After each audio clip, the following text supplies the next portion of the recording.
j'ai enfin décidé de prendre ma santé en main. Là, j'étais à peu près 20 livres de perdu. Il m'en reste 15. Je le fais d'une façon très bien. J'ai pas arrêté de manger ou quoi que ce soit, là. Quelque chose de soutenable sur le long terme. Absolument. OK. Mais c'est quelque chose que, en fait, je faisais très bien à un moment donné. Puis là, Mmh. le stress en fait, ce qui est arrivé, c'est que je commençais à être vraiment occupée au travail. Puis, il y a bien beau dire: «Ah, mais là, j'ai pas le temps», tout ça. J'ai jamais cru en ça. Tu fais le temps en pensant. Mmh. Mais honnêtement, là, il y avait un petit moment où est-ce que j'avais plus de balance, puis il y en avait réellement pas de temps. Parce que je commençais le travail à 6 heures du matin et je finissais des fois à 10, 11 heures. Mmh. Va t'entraîner après, tu me diras comment tu te sens. Mmh. Puis là, j'avais lâché. Puis j'étais vraiment sur un bon beat, puis j'étais vraiment déçue en moi parce que, tu sais, même nos vidéos, je le voyais à un moment donné, c'était nice. Puis là, whoop, là, je voyais, là, j'enflais, j'enflais, j'enflais.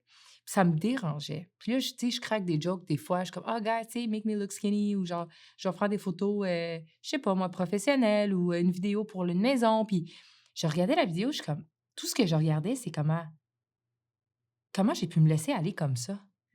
Puis, tu sais, je veux pas parler comme si j'étais obèse, mais c'était assez pour que je ne sois plus bien dans ma peau. Mmh. Puis autant que physiquement, ça paraissait, mais ici, c'était quelque chose. J'étais tellement moins confiante, puis on dirait ma performance au travail, ça l'affectait aussi. Puis là, mais au contraire, à l'inverse, j'ai finalement décidé, regarde, là, ça suffit, là, tu sais, tu regardes des photos, puis au lieu de porter attention à des détails importants, je faisais juste voir à quel point j'avais régressé, puis je me reconnaissais plus. Donc, j'ai pris la décision and I stuck to it. Mais mon Dieu, que je pense que c'est une des choses les plus difficiles que je fais en ce moment. Plus que bâtir l'entreprise que j'ai fait. Quand les gens sont successful, c'est pas juste tu fais de l'argent. Tu dois l'être ici, tu dois l'être physiquement, tu dois l'être socialement aussi. Tu sais, d'être entouré, si exemple, tu réussis, tu as l'air incroyable, mais tu arrives à la maison seul tout le temps, c'est pas mieux non plus. Ce que j'ai réalisé, c'est que dans la vie, il y a 3 sphères très importantes à porter attention. Le personnel, le social et le financier. Puis là, ben, cette année, j'ai voulu vraiment me concentrer sur le personnel et le social. Parce que l'année passée, c'était juste le financier. Puis autant que là, je suis good, mais mon Dieu qu'il manque quelque chose. Donc, je suis vraiment contente parce que le fait d'avoir été concentrée finalement sur le personnel affecte mon social, puis on dirait le financier, c'est encore meilleur. Est-ce que c'est difficile de se reprendre en main? Les femmes de 34 ans avec le niveau de cortisol through the roof, c'est sûr que les femmes qui vont écouter en ce moment vont pouvoir relate. C'est la chose la plus difficile que j'ai fait.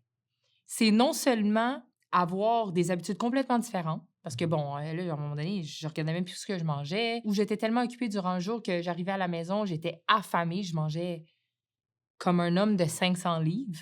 Mais c'est de faire les changements, les efforts, puis même pas voir de résultats.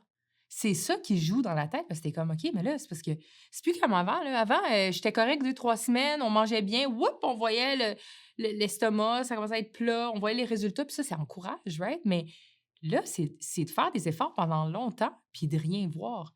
De me botter non, de me forcer à faire l'exercice quand je suis fatiguée parce que là, l'horaire n'a pas changé, je suis autant occupée, Mmh. mais là, je le prends ce temps-là parce que j'ai réalisé que c'est vraiment important. C'est quoi qui t'a aidé là-dedans? Tu sais, tu as parlé de changer toutes tes habitudes. Est-ce que ça a vraiment été ça? Puis comment on fait pour changer ses habitudes? Parce Ben que, tu sais, moi j'ai comme un 20, 30, 35 livres à perdre. Puis, je sais qu'il faut changer les habitudes, mais qu'est-ce qui a fait en sorte que cette fois-ci, ça a marché versus les autres fois, ça marchait moins? 2 choses. Un, j'étais tannée, mais tu sais, tannée de voir des photos, de voir des vidéos puis toujours me dire: «Ah».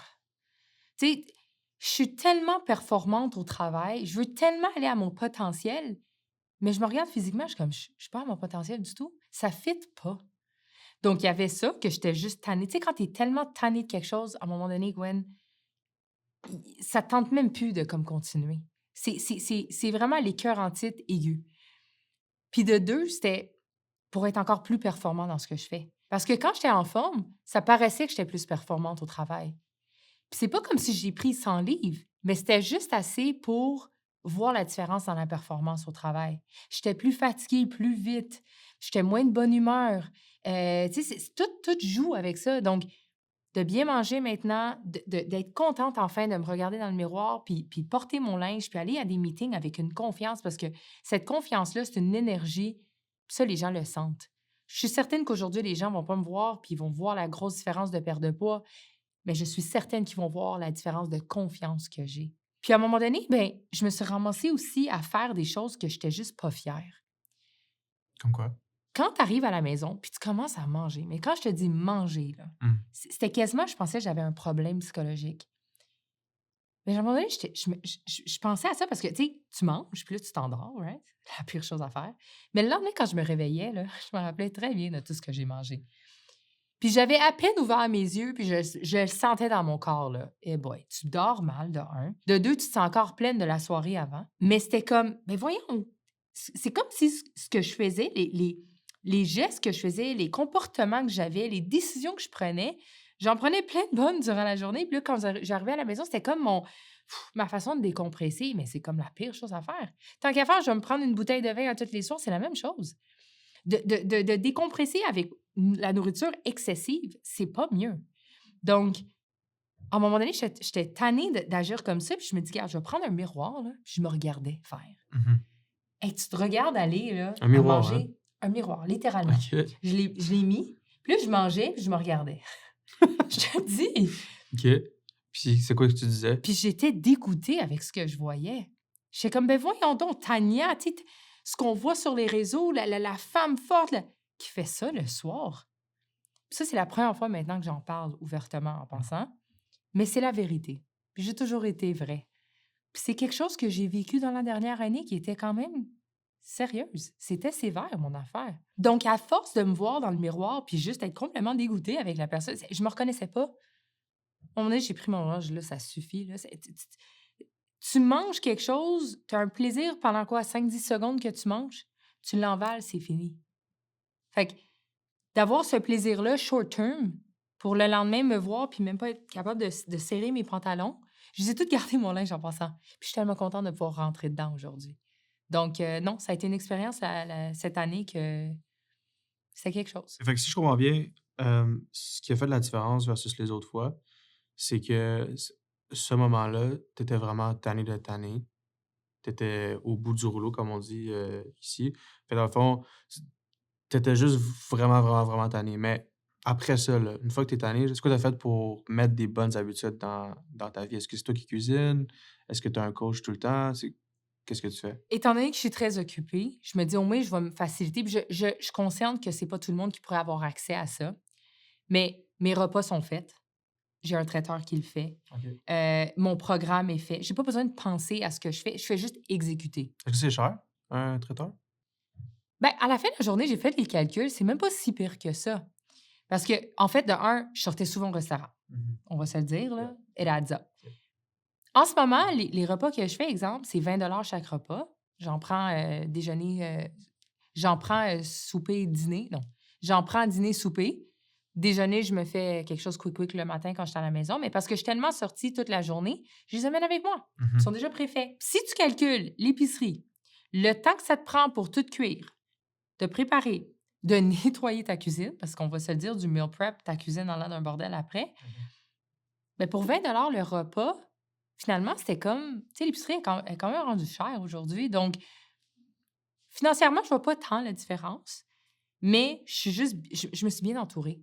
Puis c'est comme en affaires, pour réussir, tu t'entoures de gens qui ont réussi. Yeah. C'est la même chose.